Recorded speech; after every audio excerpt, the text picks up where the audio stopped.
नमो नमः। अहं मुकेश दत्ताराम बामणे, जालगांव दापोली इत्यत्र निवसामि। अहम् अत्र श्रीवल्लभ वेदाश्रम इत्यत्र वैद्य समीर परांजपे महोदयस्य चिकित्सालये सद्यः बहुवारम् आगच्छामि।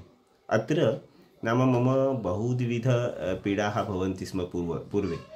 प्रायः 6 वर्षात् पूर्वं बहवः या पीडा भवन्ति स्म, तत्र अहं यानि उपायानि करोमि स्म, किन्तु तस्य परिपूर्णम् उपायं न लभते स्म।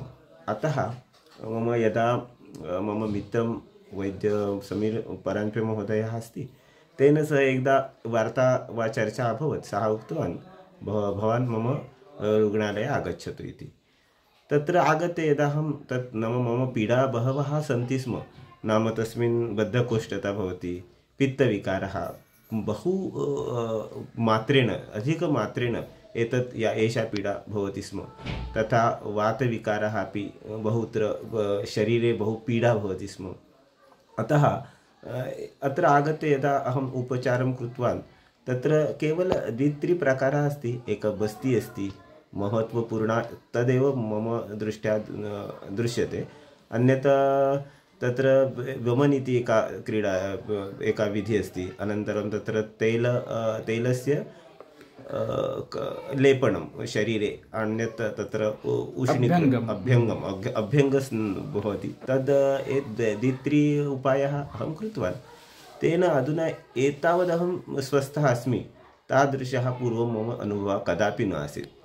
मम मते अत्र एषा या बस्ति अस्ति, एका बस्ति नाम एकः किं तत्र जादू, मराठी मध्ये वयं वदामः, तत् जादू इव मया दृश्यते। नाम तेन एवं नाम किमपि गुलिकां वा उदरे न स्थाप्य, केवलं तद् तैलेन एव सर्वं नाम उपायः व्याधिनाशः भवति। अतः एतत् आयुर्वेदे एका या तस्य कृते बहुधा एवम् अपि वदन्ति, बस्ति इति एकः अर्धचिकित्सा अस्ति। तस्य साक्षात् अहं प्रत्यक्षम् अनुभवम् अत्र स्वीकृतवान् अस्मि। अतः इदानीं यदा मम कापि पीडा भवति, अहं केवलं तद् बस्ति एव स्वीकरोमि। तेन मम विकारः नष्टः भवति, तस्य समाप्तिं भविष्यति। अतः मम कृते एतत् एकं नाम आयुर्वेदे या स्थितिः अस्ति, तस्य उत्तमपरिचयः जातः अस्ति। अतः अहं बहुधा सर्वेषाम् एवमेव वदामि, भवन्तः आयुर्वेद चिकित्सा एव कुर्वन्तु। तेन आरोग्यं बहु स्वस्थः शीघ्रमेव तथा दीर्घकालपर्यन्तं भविष्यति। धन्यवादः।